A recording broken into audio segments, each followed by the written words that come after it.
Praise the Lord. Greetings to you all in the name of our Lord and Savior Jesus Christ. Today's Bible verse, the book of Zephaniah chapter 3 verse 20. I will make you famous throughout the world and make you prosperous once again. The Lord has spoken. ಜೆಫನ್ಯನ ಪ್ರವಾದನೆಯ ಗ್ರಂಥ 3ನೇ ಅಧ್ಯಾಯ 20ನೇ ವಚನ. ನಿಮ್ಮನ್ನು ಲೋಕದ ಸಕಲ ಜನಾಂಗಗಳಲ್ಲಿ ಕೀರ್ತಿ ಸ್ತೋತ್ರಗಳಿಗೆ ಗುರಿ ಮಾಡುವೆನು, ಇದು ಯೆಹೋವನ ನುಡಿ. ನಮ್ಮ ಕರ್ತನಾದ ದೇವರು ಇವತ್ತು ಅದ್ಭುತವಾದ ವಾಗ್ದಾನದ ವಚನವನ್ನು ಕೊಡ್ತಾ ಇದ್ದಾರೆ. ದೇವರು ನಮ್ಮನ್ನು ಕೀರ್ತಿ ಸ್ತೋತ್ರಗಳಿಗೆ ಗುರಿ ಮಾಡುತ್ತಾರೆ. ಈ ಲೋಕದ ಸಕಲ ಜನಾಂಗಗಳಲ್ಲಿ ನಮ್ಮ ಹೆಸರು ಪ್ರಸಿದ್ಧಿಯಾಗುವಂತೆ ಮಾಡುತ್ತಾರೆ ಎನ್ನುವ ವಾಕ್ಯ ಇವತ್ತು ದೇವರು ನಮಗೆ ಕೊಡ್ತಾ ಇದ್ದಾರೆ. ಹೌದು ನನ್ನ ಪ್ರಿಯ ದೇವಜನರೇ, ನೀವು ಈ ವಾಕ್ಯವನ್ನು ನಂಬಿರಿ.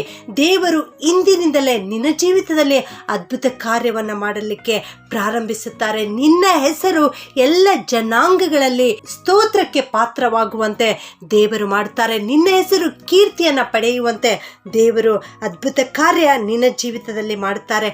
ನಿನ್ನನ್ನು ಕೀರ್ತಿ ಸ್ತೋತ್ರಗಳಿಗೆ ಗುರಿ ಮಾಡುವೆನು ಎನ್ನುವುದು ಕರ್ತನು ಇವತ್ತು ನನಗೂ ನಿನಗೂ ಕೊಡುವಂತಹ ವಾಗ್ದಾನವಾಗಿದೆ.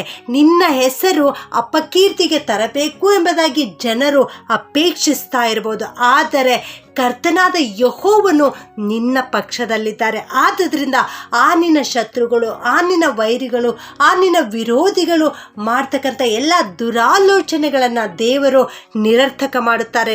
ದೇವರು ನಿನ್ನೊಂದಿಗೆ ಇದ್ದು ನಿನ್ನ ಹೆಸರು ಕೀರ್ತಿಗೆ ಬರುವಂತೆ ಮಾಡುತ್ತಾರೆ. ನೀನು ಉನ್ನತ ಸ್ಥಾನಕ್ಕೆ ಏರುವಂತೆ ದೇವರು ಮಾಡುತ್ತಾರೆ.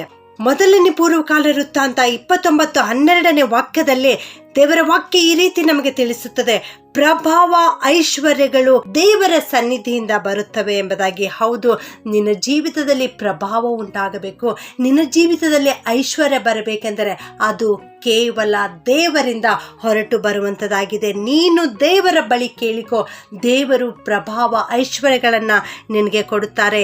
ಯೆಹೋವ ದೇವರು ಸರ್ವಾಧಿಕಾರಿಯಾಗಿದ್ದಾರೆ. ಎಲ್ಲ ಲೋಕಗಳಿಗೂ ಸರ್ವಾಧಿಕಾರಿ ನಮ್ಮ ದೇವರೇ ಆಗಿದ್ದಾರೆ. ಈ ಸರ್ವಾಧಿಕಾರಿಯಾದ ದೇವರ ಕೈಯಲ್ಲಿ ಬಲ ಪರಾಕ್ರಮಗಳಿವೆ. ನೀನು ಆತನ ಹತ್ತಿರ ಬಾ. ಎಲ್ಲ ದೊಡ್ಡ ಸ್ಥಿತಿಗೂ ಎಲ್ಲ ಶಕ್ತಿಗೂ ಮೂಲ ಕಾರಣನಾಗಿರುವ ದೇವರು ನಮ್ಮ ದೇವರಾಗಿದ್ದಾರೆ. ಇಂದೇ ನೀನು ಆತನ ಬಳಿ ಬಂದು ಬೇಡಿಕೋ, ದೇವರು ನಿನ್ನನ್ನು ಆಶೀರ್ವದಿಸುತ್ತಾರೆ. ಪ್ರಭಾವ ಐಶ್ವರ್ಯಗಳಿಂದ ನಿನ್ನನ್ನು ತುಂಬಿಸುತ್ತಾರೆ. ನಿನ್ನ ಹೆಸರು ಕೀರ್ತಿಗೆ ಬರುವಂತೆ ಮಾಡುತ್ತಾರೆ. ಯೆರೆಮೀಯ 12:14ನೇ ವಾಕ್ಯದಲ್ಲಿ ದೇವರ ವಾಕ್ಯ ಈ ರೀತಿ ನಮಗೆ ತಿಳಿಸ್ತದೆ, ನೀವು ದೇವರ ಪ್ರಜೆಯಾಗಿದ್ದೀರಿ. ನೀನು ಹೆಸರುವಾಸಿಯಾಗಬೇಕೆಂದೇ ದೇವರು ನಿನ್ನನ್ನು ನಡುಕಟ್ಟಾಗಿ ತನ್ನ ಸೊಂಟಕ್ಕೆ ಬಿಗಿದುಕೊಂಡಿದ್ದಾರೆ. ಯೆರೆಮೀಯ 33:9 ಪ್ರಕಾರ ನಿನ್ನ ಜೀವಿತದಲ್ಲಿ ದೇವರು ಅನುಗ್ರಹಿಸುವ ಎಲ್ಲ ಮೇಲುಗಳ ಸುದ್ದಿಯನ್ನ ಸಕಲ ಭೂ ರಾಜ್ಯಗಳು ಕೇಳಿಸಿಕೊಳ್ಳಲಿಕ್ಕಿದ್ದಾರೆ ಪ್ರಿಯರೇ. ಆದುದರಿಂದ ನೀನು ಇಂದೇ ದೇವರ ಹತ್ತಿರ ಬಾ. ದೇವರು ನಿನಗೆ ಕೊಟ್ಟಿರುವ ಈ ವಾಗ್ದಾನದ ವಾಕ್ಯವನ್ನು ಎತ್ತಿ ಹಿಡಿದು ಪ್ರತಿನಿತ್ಯ ದೇವರಿಗೆ ಪ್ರಾರ್ಥನೆ ಮಾಡು. ಧರ್ಮೋಪದೇಶ ಕಂಡ 10:21 ಪ್ರಕಾರ ಆತನೊಬ್ಬನೇ ನಿಮ್ಮ ಸ್ತೋತ್ರಕ್ಕೆ ಪಾತ್ರನು, ಆತನೇ ನಿಮ್ಮ ದೇವರಾಗಿದ್ದಾರೆ. ಹೌದು, ದೇವರು ಮಾತ್ರ ನಿನ್ನ ಸ್ತೋತ್ರಕ್ಕೆ ಪಾತ್ರರಾಗಿದ್ದಾರೆ. ನೀನು ಪ್ರತಿನಿತ್ಯವೂ ದೇವರಿಗೆ ಸ್ತೋತ್ರ ಸಲ್ಲಿಸು, ಪ್ರಾರ್ಥನೆ ಮಾಡು.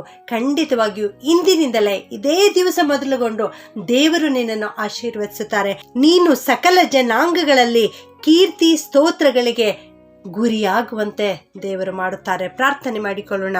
ಭೂಪರಲೋಕಗಳ ಒಡೆಯನಾಗಿರುವಂಥ ನಮ್ಮ ಪ್ರೀತಿಯ ಪರಲೋಕದ ತಂದೆಯೇ, ನಿನಗೆ ಸ್ತೋತ್ರಪ್ಪ. ಸರ್ವಲೋಕದ ಅಧಿಕಾರಿಯಾದ ದೇವರೇ, ನಿನಗೆ ಸ್ತೋತ್ರಪ್ಪ. ಬಲ ಪರಾಕ್ರಮಗಳು ನಿನ್ನ ಹಸ್ತದಲ್ಲಿವೆ ಸ್ವಾಮಿ, ಅದಕ್ಕಾಗಿ ಸ್ತೋತ್ರ ಸ್ವಾಮಿ.